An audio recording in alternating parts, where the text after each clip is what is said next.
खड़े हो जाते हैं हरिकांत एक सीधा करके ले हाँ मैं मेरे हिसाब से ठीक है।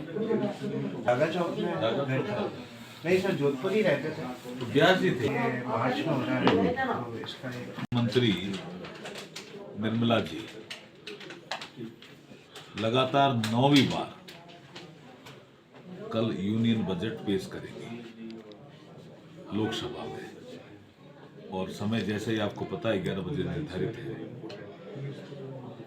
बजट जो आता है वो आगे की क्या संभावनाएं रहती है उस पर ज़्यादा आधारित रहता है। और विकसित भारत बनाने का जो प्रधानमंत्री का सोच है कि हमें भारत को विकसित भारत बनाना है, तो आपने देखा होगा कि कुछ इकोनॉमिक सर्वे में कुछ पैरामीटर आए हैं। जीडीपी का मैन्युफैक्चरिंग सेक्टर के साथ जो रेशो है वो कैसे बढ़े, जीडीपी का एग्रीकल्चर सेक्टर के साथ जो रेशो है वो कैसे बढ़े, हमारे जो इकोनॉमिक पैरामीटर है वो कैसे मजबूत हो। और जब हम सबसे बड़ी तीसरी अर्थव्यवस्था बनने जा रहे हैं तो हमारे इकोनॉमिक पैरामीटर मजबूत होने चाहिए। इस दिशा में बजट में बहुत सी चीज़ें आपको मिलेगी। कल इंतजार करिए, बजट बहुत अच्छा आने वाला है। देखिए, विपक्ष ने तो राष्ट्रपति जी के अभिभाषण पर भी हंगामा करने की प्रयास किया, जो संसदीय परंपरा के एकदम उन्होंने अलग काम किया, उल्टा काम किया। मैं रादर ये कहूँगा कि उनका आचरण सभ्य नहीं था।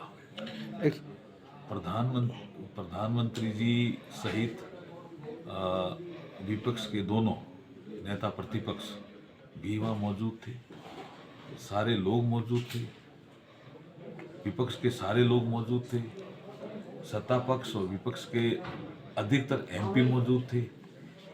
और राष्ट्रपति जी जैसे ही बोलना शुरू किया ही नहीं, उससे पहले आपने शोर मचाना शुरू किया। ये तो ऐसी परंपरा डाल रहे हैं वो जो लोकतंत्र के लिए कतई उचित नहीं है। और इसी तरह अगर उन्होंने बजट में कुछ डिस्टरबेंस करने की कोशिश की, देखिए मैं तो अपील करूंगा कि वो नहीं करें, फिर भी करी तो वित्त मंत्री जी का बिल्कुल निश्चित रूप से एक दायित्व रहता है कि वो बजट तो पेश करेगी, उनकी कॉन्स्टिट्यूशनल ड्यूटी है। लेकिन विपक्ष लगातार जी राम जी को लेकर के हंगामा खड़ा करने का प्रयास कर रहा है। हमने भी जब विपक्ष के नेताओं से ऑल पार्टी फ्लोर मीटिंग में बात की तो हमने कहा जी राम जी जब लोकसभा में आया तब बहस हुई, राज्यसभा में आया तब बहस हुई। फिर वो एसआईआर के मुद्दे को लेकर के भी चर्चा पुनः कराना चाह रहे हैं। हमने कहा एसआईआर की चर्चा लोकसभा में हुई, इलेक्शन रिफॉर्म के नाम पे आपने एसआईआर पे बोला, हमारे यहाँ से जवाब गया। फिर राज्यसभा में भी आपने इलेक्शन रिफॉर्म के नाम पे एसआईआर पे ही बोला।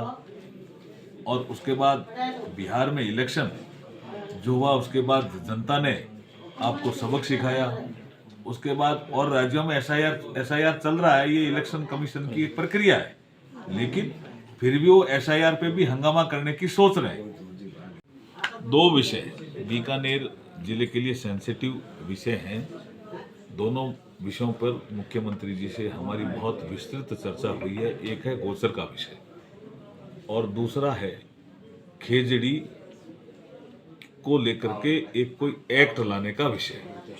और दोनों विषय में हमारे मुख्यमंत्री जी संवेदनशील है। हमारे यहाँ के जितने भी जनप्रतिनिधि हैं उनको भी बुला करके उन्होंने बात की है। खेजड़ी के मामले में उन्होंने फिर बात की है। फिर भी मैं उनसे अपील करता हूँ कि सरकार संवेदनशील है, सरकार कोई न कोई एक समाधान जरूर इस संबंध में निकालेगी। यूजीसी को लेकर अभी जो है वो मामला सेटल हो गया। निचली अदालत में जो एक आपका एक बयान आया है उसको लेकर, देखिए ये बयान को आप ऐसे लीजिए कि मैं अभी कानून मंत्री, उससे पहले भी कानून मंत्री रहे हैं, सब एक पत्र लिखते गए हैं और एक अनुरोध भी करते रहे हैं कि जितने भी हमारे ऐसे वंचित वर्ग हैं उनके भी जजेज आने चाहिए किसमें, जुडिशरी में। अब ये तो जो निचली अदालतों का मामला, वो तो कंपटीशन से आते हैं। अब कंपटीशन से जो रिजर्वेशन है उसके तहत पद भरे गए होंगे, किसी राज्य में ज्यादा किसी में कम।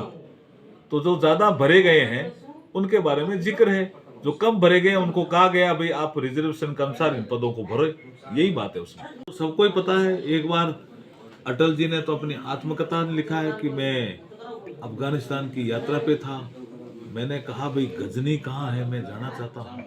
तब उन्होंने कहा कि कोई बहुत टूरिस्ट प्लेस नहीं है। और वो तो उस जमाने की बात है जब अटल जी विदेश मंत्री थे। तो क्या उनको इतिहास उन्होंने पढ़ा नहीं क्या? वो तो उपराष्ट्रपति पद पे रहे हैं ना, सारी जानकारी है। इसका मतलब जानबूझकर तथ्यों को तोड़ मरोड़ करके पेश कर रहे हैं, वो जो कि कतई उचित नहीं। अब राहुल गांधी जी के आचरण पे हम क्या कहें। वो जब गणतंत्र दिवस की परेड थी, वो आए, बीच में ही जाने लगे। हमने बड़ी मुश्किल से उनको रोका और फिर आगे बैठाने का भी प्रयास किया। उनका आचरण कई बार ऐसा होता है कि आसपास जो आदमी बैठे रहते हैं वो भी असहज महसूस करते हैं।